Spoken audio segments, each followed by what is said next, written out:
లేకపోతే వీళ్ళు డబ్బులు ఇవ్వట్లే, నాకు ఏం మాట్లాడలేదు డబ్బులు అంటున్నారు ఇస్తున్నారు నన్ను. కానీ అంతసేపు నువ్వు మాట్లాడకు, ఎనర్జీ వేస్ట్ చేసుకో.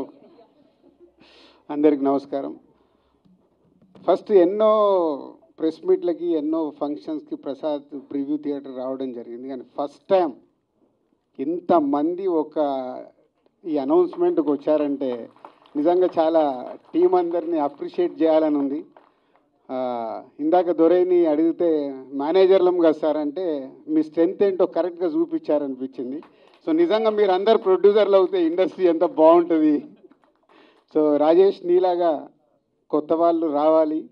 అలాగే new producer Narasimha Reddy, Ramana Reddy and Mohan director and ఇంతమందితో మీ పిల్లలు ఇంటర్మీడియట్ మరియు ఎంసెట్ చదువుతూ సబ్జెక్ట్స్ లో కన్ఫ్యూజ్ అవుతున్నారా? కాన్ఫిడెన్స్ లెవెల్ తక్కువగా ఉందా?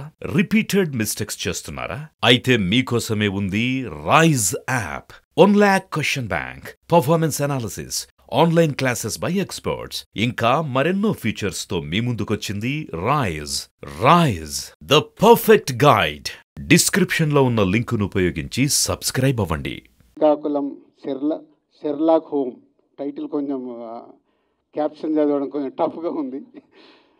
So all the best. 24 మంది డైరెక్టర్లతో ఒక టైటిల్ని లాంచ్ చేయించుకొని ఈరోజు ఈవెంట్కు నన్ను పిలిచి లాంచ్ చేయించుకుంటున్నందుకు మీ ఓల్డ్ టీమ్కి all the best. Me cinema మంచి సక్సెస్ అవ్వాలి. ఎందుకంటే చూస్తుంటే ఏదో వైపు కనిపిస్తుంది. ఇంతమందితో ఈవెంట్ జరుగుతుందంటే లోపలికి వచ్చేటప్పుడు అన్నాను, ప్రివ్యూ థియేటర్ ఫుల్ అవ్వడం కాదయా, రేపు సినిమా రిలీజ్ అయినప్పుడు థియేటర్లు ఇలా ఫుల్ అవ్వాలి అని. So all the best. Me cinema entertainment బాగుందని చెప్తున్నారు. బాగుండి పెద్ద హిట్ కావాలని కోరుకుంటున్నాను. యాక్చువల్ నేను ఈ ఫంక్షన్కి నిన్న వచ్చి అడిగినప్పుడు నేనున్న బిజీలో అసలు టైం ఎలా ఇవ్వగలుగుతానంటే రాజేష్ వచ్చి సార్ కొంచెం ఫేస్ని ఏదోలాగా మార్చుకుంటే అలా చూసి వస్తానులే అని చెప్పా. సో టైమింగ్స్ మార్చి పిలిచారు. వచ్చే ముందు కూడా చాలా మెంటల్గా చాలా డిస్టర్బ్గా ఉన్నాను.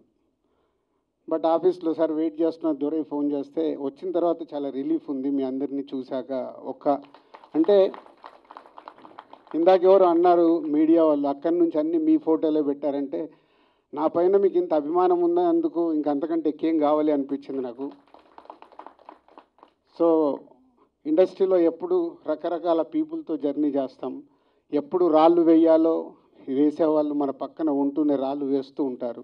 కానీ ఇలా చూసిన తర్వాత ఒక చిన్న సినిమాని నేను ఎంత సపోర్ట్ చేస్తానో, మీరు ఇలా ఒక చిన్న సినిమా చేస్తున్నప్పుడు వచ్చి మీకు ఈరోజు నన్ను పిలిచినందుకు మీ సినిమాకి ఈరోజు మీడియా ద్వారా దిల్ రాజు గారు లాంచ్ చేశారు, ఇంతమంది డైరెక్టర్ లాంచ్ చేశారంటే డెఫినెట్గా చాలామందికి ఇది రీచ్ అయ్యే అవకాశం ఉందని మీరు నన్ను పిలిచారు. డెఫినెట్గా మీ టైటిల్ రీచ్ అయ్యి రేపు మీ కంటెంట్ కూడా బాగా రీచ్ అయ్యి పెద్ద హిట్ కావాలని కోరుకుంటున్నాను. అండ్ ఇందాక నేను రాళ్ళు వేశారు అనే టాపిక్ క్షమించాలి, మీ స్టేజ్ని కొంచెం 2 నిమిషాలు హైజాక్ చేస్తున్నాను. ఎందుకంటే దిల్ రాజు మీద ఎప్పుడు రాళ్ళు వేసే వాళ్ళ గురించి కూడా అభిమానిస్తున్న ఇంతమంది ముందు వాళ్ళ గురించి కూడా మాట్లాడాలనిపించి 2 నిమిషాలు మీడియా వారికి ఇది నా పర్సనల్ స్టేట్మెంట్గా చెప్పాలనుకున్నాను. ప్రతి సంక్రాంతికి సినిమాలు రిలీజ్ అవుతుంటాయి. రిలీజ్ అవుతున్నప్పుడల్లా డైరెక్టర్ ఇండైరెక్ట్ నేను కష్టపడి ఎదిగి ఇవాళ ఇండస్ట్రీలో ఈ పొజిషన్లో ఉన్నందుకు ఎప్పుడు ప్రతి సంక్రాంతికి ఏదో రకంగా కాంట్రవర్షియల్ చేస్తూ నా పైన స్టోన్స్ వేస్తూనే ఉంటారు. అది ఆల్మోస్ట్ మీరు అందరికీ తెలియంది కాదు, 7-8 ఇయర్స్ నుంచి నడుస్తూనే ఉంది. సో నేను చిరంజీవి గారు మాట్లాడుతూ వారు ఎంత బాగా చెప్పారు, దిల్ రాజుకు తెలుసు దేనికి ఎలా ఏం చెయ్యాలి అని, ఈజ్ ఎక్స్పీరియన్స్ పర్సన్ అని. కానీ ఈరోజు కొందరు వెబ్సైట్లలో చిరంజీవి గారు మాట్లాడిన దాన్ని ఇంకొకలాగా టర్న్ చేసి రాశారు. అవి 2 ప్రముఖ వెబ్సైట్లే. అంటే మీరు నా పైన ఏదో రాసి మీ వెబ్సైట్ ఇంపార్టెన్స్ని పెంచుకోవడానికి వేరే వాళ్ళని ఎందుకు వాడుకుంటున్నారు? మీకు ఇది అవసరమా? అంటే దిల్ రాజు ఏం రియాక్ట్ అవ్వడు, సాఫ్ట్గా వెళ్తాడు అనుకుంటున్నారా? తాట తీస్తా. చాలా రోజుల నుంచి ఓపిక పడుతున్నాను, ఎందుకు అని సాఫ్ట్గా వెళ్దామని. సంబంధం లేకుండా పోనీ ఆ ప్రొడ్యూసర్ వచ్చి మీ దగ్గర ఏమన్నా మాట్లాడా? మీకు అంత దమ్ముంటే ఆ ప్రొడ్యూసర్ని నన్ను స్టేజ్ పైకి పిలిచి కూర్చోబెట్టి క్వశ్చన్స్ వేయండి. ఎందుకు ప్రతి సంక్రాంతికి నన్నే టార్గెట్ చేయాలి? ఇంతమంది నన్ను అభిమానిస్తున్నారు కదా, 95% నన్ను ఇష్టపడతారు, 5% ఇష్టపడతారా? అది ఇష్టపడరా వాళ్ళ ఇష్టం. ఒక మనిషిగా నేను అందరినీ సాటిస్ఫై చేయలేను. సాటిస్ఫై చేస్తున్నాను కాబట్టి ఇండస్ట్రీలో నాకు ఈరోజు ఇంత మంచి పేరుంది. మీ అందరికీ తెలుసు, దిల్ రాజు అంటే ఒక బ్రాండ్ బిల్డ్ చేశా. వ్యాపార పరంగా వచ్చే కొన్ని కాంట్రవర్షియల్స్ని మీరు అడ్వాంటేజ్గా తీసుకొని ప్రతి సంక్రాంతికి మీ వెబ్సైట్లు, మీ కొన్ని యూట్యూబ్ ఛానల్స్ కొన్నిటికి వాడుకుంటున్నారు. అది 100% తప్పు. మొన్న జరిగిన ఈ సంక్రాంతి రిలీజ్ల గురించి ఛాంబర్లో మీటింగ్ పెట్టి ఛాంబర్ ద్వారా డీల్ చేసి రవితేజ గారిని కన్విన్స్ చేసి ఒక సినిమాని సంక్రాంతి నుంచి జరిపాం. అది ఎంత కష్టం అది మాకు తెలుసు. తర్వాత ఉన్న 4 సినిమాలు మళ్ళీ ఎవడో రాశాడు, దిల్ రాజు గారు ఏదో తమిళ సినిమా రిలీజ్ చేస్తున్నాడని. ఎవడు చెప్పాడురా నీకు నేను రిలీజ్ చేస్తున్నానని? ఎవడు చెప్పాడు? నీ దగ్గర ప్రూఫ్ ఉందా నేను చేస్తున్నానని ఉందా? ఆ తమిళ సినిమాను కూడా రిలీజ్ పోస్ట్పోన్ చేయించింది నేను, తెలుగులో రిలీజ్ వద్దు అని. మీకు తెలియని న్యూస్లు రాసుకుంటూ ఎందుకు వాడుకుంటున్నారు? ఇందాక నేను అన్నాను కదా, తాట తీస్తాను, ఈజీగా తీసుకోవద్దు. నా పైన ఏదైనా రాస్తే, తప్పుడు రాతలు రాస్తే, మీకు తెలియకుండా కాంట్రవర్షియల్ చేస్తే ఈ రోజు నుంచి నేను ఊరుకోను.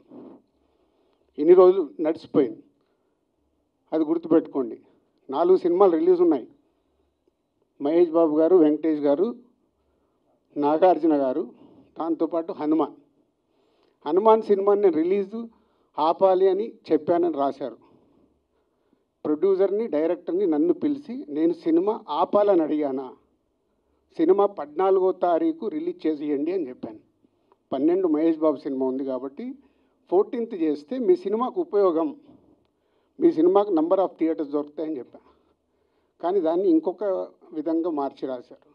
చిరంజీవి గారు మాట్లాడింది ఇంకొకలాగా కన్వర్ట్ చేసి రాస్తున్నారు.